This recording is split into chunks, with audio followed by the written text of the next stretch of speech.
তাহলে অসুবিধাটা কি? আর এই হাদিসটা কিন্তু হাজা হাদিসুন সাহিহ, এই হাদিসটা সহিহ হাদিস। না মানে যাওয়া পারবা নাস্তিবাজি, না মানে যাওয়া পারবা না। তাহলে আমাদের কি করতে হবে? আমাদের এখন ওই দরুদ শরীফের দিকে ঝুঁকা পড়া লাগবে। কম পড়বা না বেশি পড়বা? কেন পড়বা? ওই যে হাদিস নেসাই শরীফের সহিহ হাদিসটা কই, সেখানে আমার নবীজি বলতেছেন যে মান সাল্লাহ আলাইয়া সালাতান ওয়াহিদাতান, মনোযোগ দিয়ে শোনো, মান সাল্লাহ আলাইয়া সালাতান ওয়াহিদাতান সাল্লাল্লাহু আলাইহি আশরান হাসানাতান ওয়া হুদ্দাত আনহু আশরু খাতিয়াতান ওয়া রুফিয়াত লাহু আশরু দারাজাতান। রাহু নাসাই। হাযা হাদিসুন হাসানুন, হাযা হাদিসুন সাহিহুন হাসানুন। অস্বীকার করবা?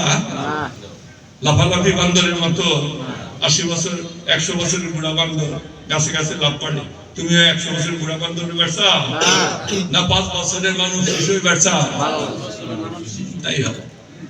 5 বছরের মানুষ শিশু হও। এই 5 বছরের মানব শিশু যদি মারা যায়, আমার নবীজি বলছেন ওরা বেহেশতের প্রজাপতি হয়। তাহলে 5 বছরের মানব শিশু, মানুষ কম শিশু, একদিনের শিশু মারা গেলে বেহেশতের ভিতরে তারাই বলে বাপ পাক সাফায়াত করবো না? এই ছোট শিশু মারা যায়, অনেক বাপ মা কান্দেন।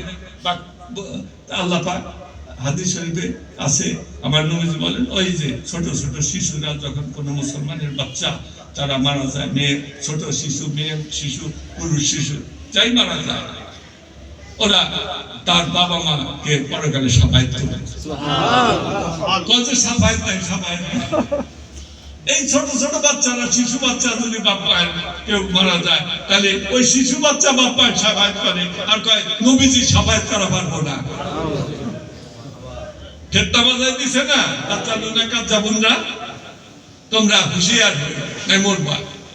আমার নবীজি বলেন কোন ব্যক্তি যদি আমার উপরে একবার দরুদ শরীফ পাঠ করে, কিভাবে পড়বা? সম্মানের সঙ্গে না অসম্মানের সঙ্গে?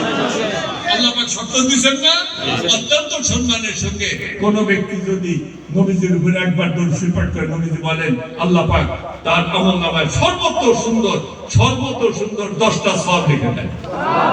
সুবহানাল্লাহ। হুদ্দাত আনহু আশরু খাতিয়াতিন, তার আমলনামা থেকে 10টা গুনাহ মাফ করে দেন। সুবহানাল্লাহ। এবং রুফিয়াত লাহু আশরু দারাজাতিন, বেহেশতের ভিতরে আল্লাহ পাক তার 10টা মর্যাদা বাড়ায় দেন। সুবহানাল্লাহ। তাহলে এই তিনটার কোনটা কি হালকা মনে করতেছ? কোনটা হালকা? 10টা গুনাহ মাফ, 10টা সওয়াব লেখা হয়েছে, হালকা মনে করছো? 10টা গুনাহ মাফ করছে, হালকা মনে করছো? 10টা বেহেশতের ভিতরে মর্যাদা বাড়ায় দিবেন, হালকা মনে করছো? এটা তো সহিহ হাদিস। কোন দিকে যাবে 10 দিনে? কাও দরুদ দিয়ে দেখা পারো না, দরুদ দিয়ে গন্ধ করে তোমাদের মিলাদ শরীফ দেখা পারো না, এগুলো কি করে অস্বীকার করবা? আর ওই যে গুনাহ সব নবীজি বলেন তাকে আল্লাহ পাক 10টা সওয়াব দেন। ওই সওয়াব ওজন দিয়ে 1 টন নাকি দাড়ি পাল্লাতে মাপা, ওজন মাপা পারবা? ওজন মাপার পটখরাটা কি? ওয়েইং স্টোন ইংরেজিতে কয়। ওই পাথর, যে পাথর দ্বারা ওজন মাপা হয়, 1 কেজি পাথর, তারপর কি 1 সেরি পাথর, তাই না? পাথরটা মাপে না। একটা ঘটনা কই, তোমাদের শোনার ইচ্ছা আছে নাকি? যখন এই দেশ পলাশির পান্তারের যুদ্ধে আমরা বাংলার স্বাধীনতা হারাইছিলাম না, বাংলা, বিহার, উড়িষ্যা স্বাধীন অধিপতি কে আসছিল? যে পরাজিত হয়েছিল কোথায়? সেটা কি ইমামের জন্য? না না, ইমাম বেসত না। তোমরা কিসের ভয় পাও? তোমরা কও না যে ঈসা রুহুল্লাহ? হ্যাঁ, ঈসা রুহুল্লাহ কই, আমার নবীজি বলছেন, কোরআনেও আছে। আর মূর্খ মানুষ যেটুক জানে ওইটুক। আমরা তো ঈসা রুহুল্লাহ মানে জানো না। রুহুল্লাহ শব্দের অর্থ কি? রুহু আল্লাহ, আল্লাহর রুহু।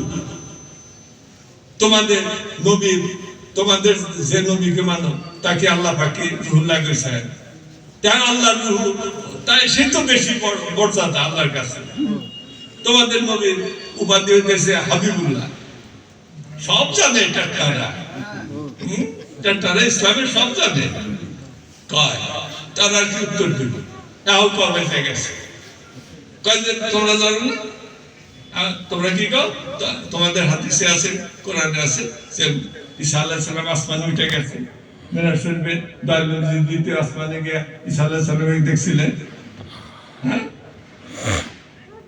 তারপরে কয় হ্যাঁ আছে আছে ঈসা আলাইহিস সালাম আসমানে। তাহলে ঈসা আলাইহিস সালাম আসমানে আর তোমাদের নবী মদিনার মাটির নিচে, তাহলে কেটা উপরে? ঈসা আলাইহিস সালাম উপরে না? তার মর্যাদা কার বেশি?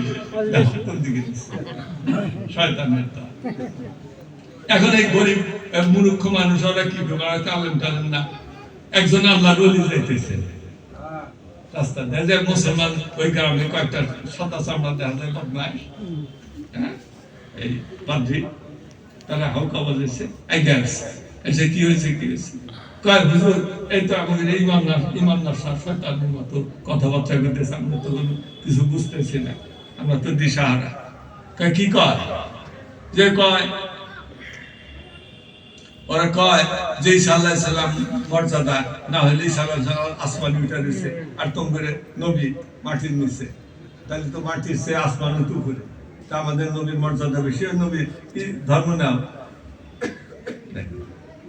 এখন আমরা কি উত্তর নাম জানি না, কয় আমি উত্তর আমি দিতেছি। তবে আমাদের তো ওরা যেভাবে আমাদের নবীকে তাচ্ছিল্য তুচ্ছ করতেছে, গালি দিতেছে, আমাদের তো সেভাবে গালি দেওয়ার উপায় নাই।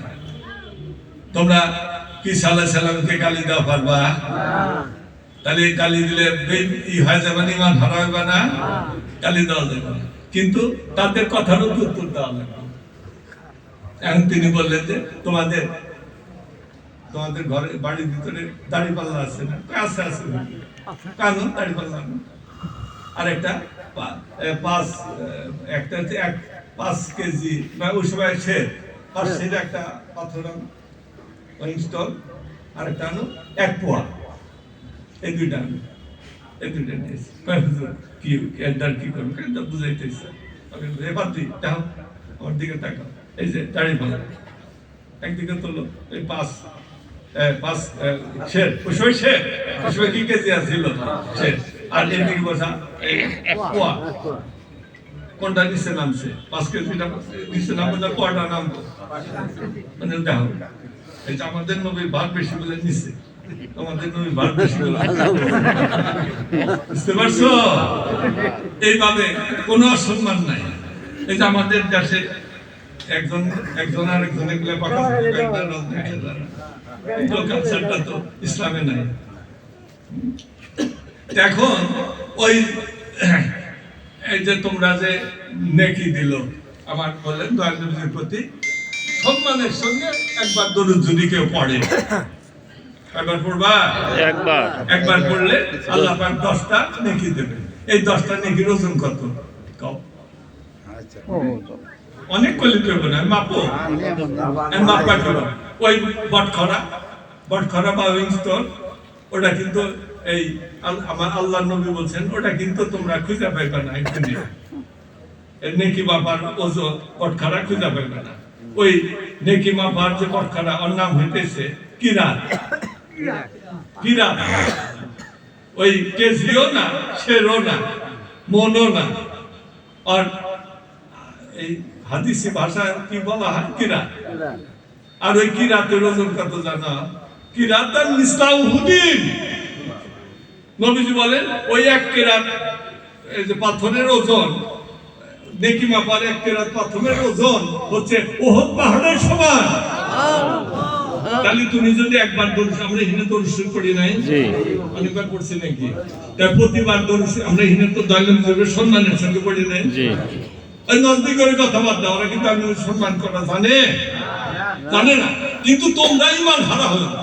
আল্লাহর ওলিগণ এই কথাই তাও যে নবীজির প্রতি মহব্বত রাখো, দরুদ পড়ো, নবীজিকে সম্মান করার জন্য যা যা করতে হয় সেই আমলই করো।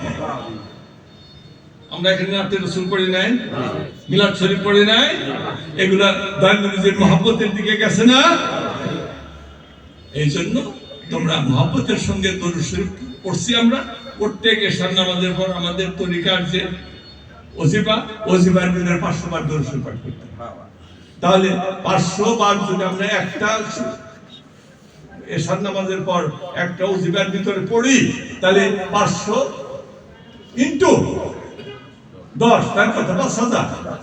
5000টা ওহদের পাহাড় তোমার নেকির পাল্লায় কি তুলছে? এইভাবে সারা জীবন যদি একটা তরিকাত পন্থী পড়ে, এই দরুদ শরীফের ওজন দেই তো সে জান্নাতুল ফেরদাউসে যাবে সাথে, তাই না? আর ওইদিকে যে বাদ দিছে, কিছু বাদ করছে না, এরা তো নামাজ টামাজ বাদ দিছে, কমে পড়ে না, ও করে না, আমল করে না, ঠিকভাবে করে না, এগুলাতে গুনাহ হয়েছে না? গুনাহ, ওই গুনাহ তো মাফ হয়েছে, তাই না? সারা জীবনে যে গুনাহগুলো আছে ওগুলো তো মাফ হইতে হইতে, এই যে মাফ তো গুনাহ তো কম করো না তোমরা, যারা তরিকত পন্থী আরো বেশি বেশি আরো করবার চাও, কিন্তু করা যাবে না একবার। সাবধান, খালি আমরা তরিকা খালি তরিকা নিলে নাকি গুনাহ বাদ দেওয়া লাগবে না? খালি দাড়ি রাখা লাগবে না, কিছুটা এগুলা করা লাগবে, সবই করা লাগবে। তানিশান তুমি প্রকৃত ইসলামে দাখিল হইলে মুক্তির পথ পাইলে। আর অনেক অনেক বাদ দেওয়ার উপায় আছে নাকি? আর তো আরেকটা কথা শেষে, অরুপিয়াত লাহু আসু দানা যাতে, এই বেহেশতের ভিতরে আল্লাহ পাক তোমাকে দরজা দিবেন, বাড়াই দিবেন। তাহলে আমি সারা জীবন ধরে দরুদ শরীফ পড়লাম, ডেইলি আমাদের ওজিফার ভিতরে 7222 বার দরুদ শরীফ পাঠ করার ওজিফা আছে। পড়ি না আমরা বেশিরভাগ, কিন্তু আছে তো যারা প্র্যাকটিসিং সুফি, তারা তো পড়ে। এইভাবে যদি পড়তে থাকো সারা জীবন পড়ছো, একদিন দুই দিন নাকি 360 দিন 65 দিন, এক বছর, ওইভাবে কত বছর বেঁচে থাকো, প্রত্যেক বছরই পড়ছো, তাহলে তোমার দরজাটা বাড়ছে কত বেচতে দিতে। তুমি গোল পারতে না 8 নাম্বার বেচতে সর্বনিম্নটা গেছে, যাই সেরে তোমার ওই দরুদ শরীফের কাউন্টিং শুরু হয়ে গেছে। ফেরেশতারা করতেছে, ফেরেশতারা করতে সময় লাগবে নাকি? ওই তোমরা ওই মোবাইল ফোন টিভি দিয়ে পাই করো না, ডিজিটাল সাথে সাথে সবাই সাথে না, এআই মানে কি? কৃত্রিম বুদ্ধিমত্তা, কৃত্রিম এআই, এই কি বলে আর্টিফিশিয়াল ইন্টেলিজেন্স একটা বাদ করছে, আর্টিফিশিয়াল ইন্টেলিজেন্স। ওরা কি করে? টিভি দিলে সব করে মুহূর্তের ভিতরে। এখন ওইভাবে ফেরেশতাদের সময় লাগবে না। এই যে তোমাকে 7-8 নাম্বার বেচতে দিচ্ছে, কিন্তু তুমি যে দরুদ শরীফ পাঠ করছো, তোমার প্রতিবার দরুদ শরীফ পাঠ করার জন্য 10 টাকার মর্যাদা বাড়ে নাই, তাহলে 8 নাম্বারে পড়ছো, 8 নাম্বারে পড়ছো, কিন্তু যাওয়ার সাথে সাথে ফেরেশতারা টিভি দিচ্ছে, টিভি দিলে দেখা গেছে তোমার দরজা উঠছে গিয়ে জান্নাতুল ফেরদাউস পড়বে। এগুলা কি যুক্তির বাইরে কইতেছি না পক্ষে? এগুলা বাদ দিবা না। আর ওই যে ঈসা আলাইহিস সালাম দরুদ শরীফ, মিলাদ শরীফ না হইছে করে। আমি তোমাদেরকে হযরত ঈসা আলাইহিস সালামের একটা বাইবেলের থেকে উদ্ধৃতি দেব, আমার শোনার দরকার আছে না? সেখানে ঈসা আলাইহিস সালামের কাছে একদল লোক আসে, তার ধর্মের আইসা তারা বলতেছে যে how shall Messiah be called and what sign shall reveal his coming? The priest said, ask, জিজ্ঞাসা করলেন কাকে? Jesus, ask to Jesus. Priest, ask to Jesus. Jesus মানে হযরত ঈসা আলাইহিস সালামের জেসাস।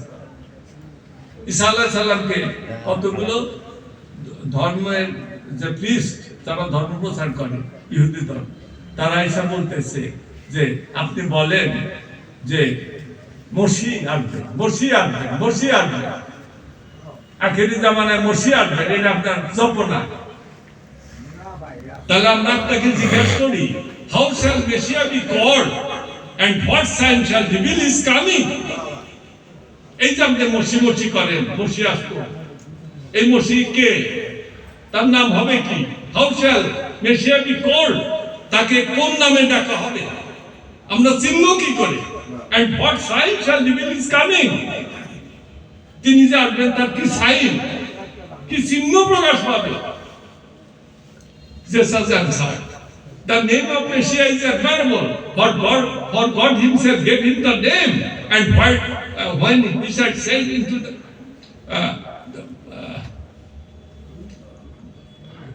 বলতেছি আবার দর্শে পড়ো, আল্লাহুম্মা সাল্লি আলা সাইয়্যিদিনা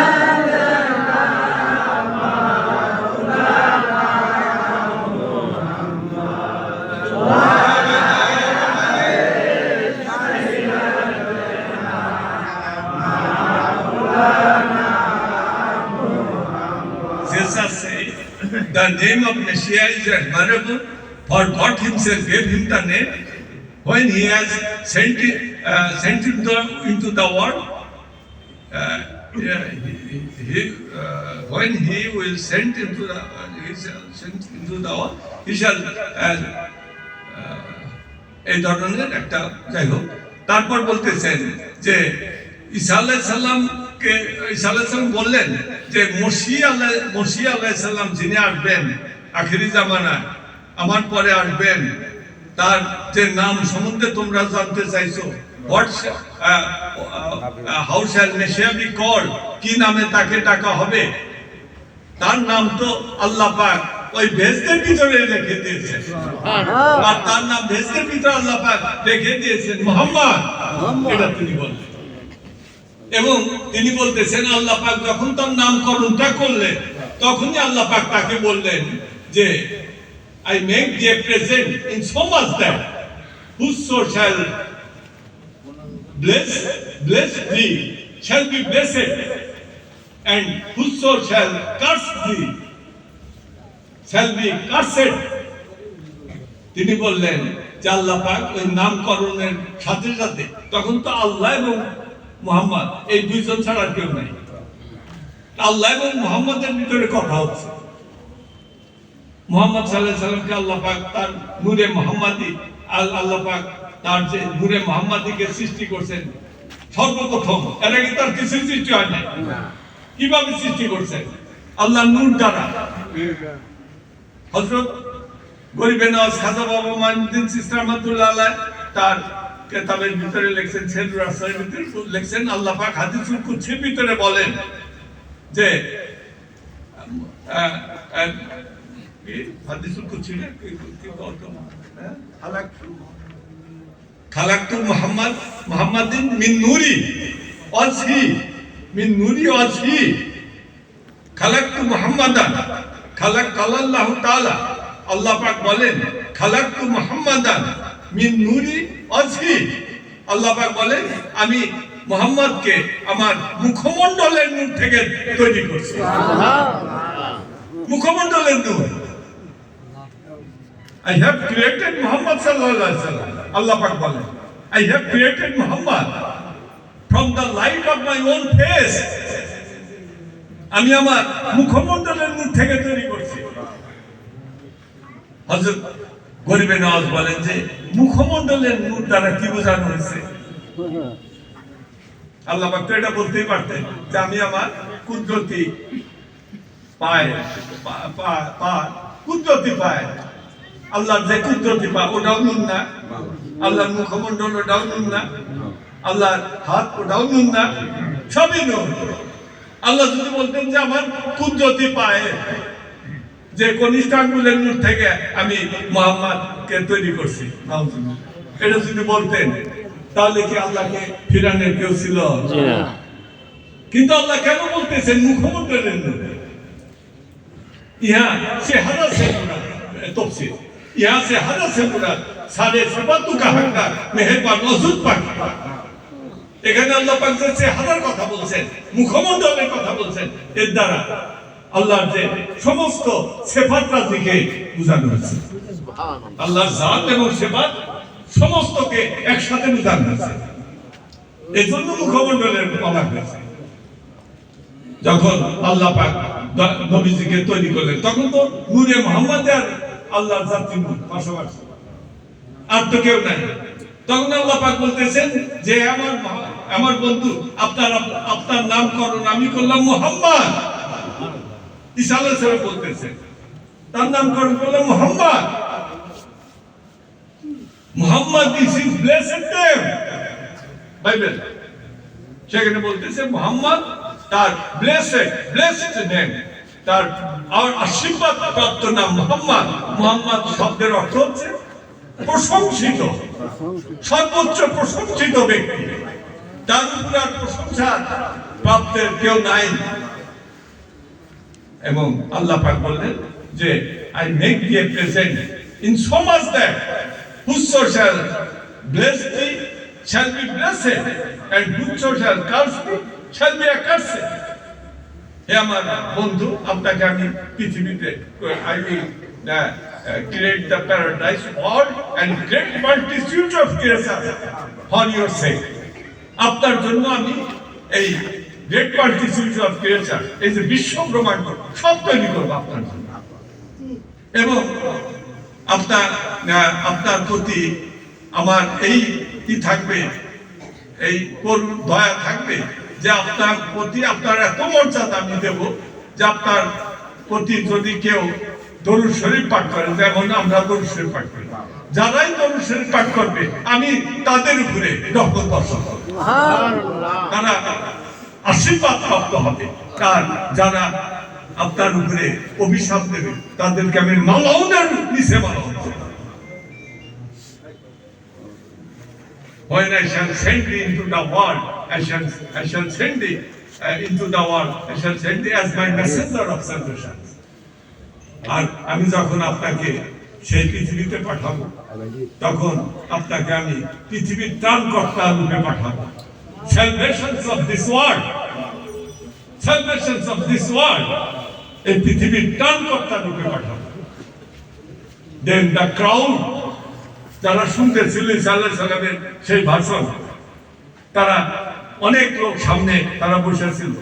The crowd lifted our, দাঁড়ায় গেল সবাই, and lifted our voices saying, O God, send us thy messenger, O Muhammad, come quickly for the salvations of this world.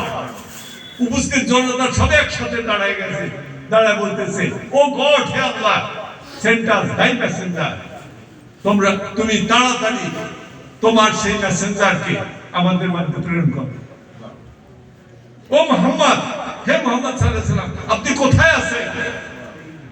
আপনি কোথায় আছেন? আমরা অন্তরের যে শূন্যতায় ভুগতেছি, অন্তরে শান্তি নেই আমাদের। Come quickly, O Muhammad sallallahu alaihi wasallam, come quickly for the salvations of this world. হে মুহাম্মদ, আপনি দ্রুত আসেন এই পৃথিবীতে মানব জাতির মুক্তি দেওয়ার জন্য। এটা কিন্তু বাইবেলের থেকে উদ্ধৃতি দিলাম। এখানে তো মিলাদ শরীফের কথা আছে। আপনারা আজকে এটা মিলাদ শরীফের মাস, আরো এক মিলাদ শরীফের দুঃখ হয়ে গেলে এক কোটা দেব ঢাকা। আমরা আপনাদেরকে দাওয়াত দেব যে আপনারা ওই লাইনে আসেন যে লাইনে নবীজির মহব্বতের কথা বলা হয়। ওই তরিকায় আসেন, তরিকা মানে ওই তরিকায় আসেন। তুরুকিল জান্নাত, যে তুরুক তরিকার বহু বছর তুরুক, যে তুরুকটা হইতেছে বেহেশতের রাস্তা, তুরুকিল জান্নাত। এই তাফসীরের কবিতা বলেছে তুরুকিল জান্নাত, জান্নাতের রাস্তা। ওই রাস্তায় আসে। তুরুকিল জান্নাতের রাস্তা কোনটা? নবীজির মহব্বতের রাস্তা। আপনি নবীজির মহব্বত রাখবেন না, আপনার তো ঈমানই থাকবে না। আল্লাহর ওলিগণ নবীজির মহব্বতের উপরে এত জোর দেয় কেন? ওই বুখারী শরীফের হাদিস, ওই জন্য এত জোর দেয় যে নবীজির মহব্বত ছাড়া তোমার ঈমান থাকবে না।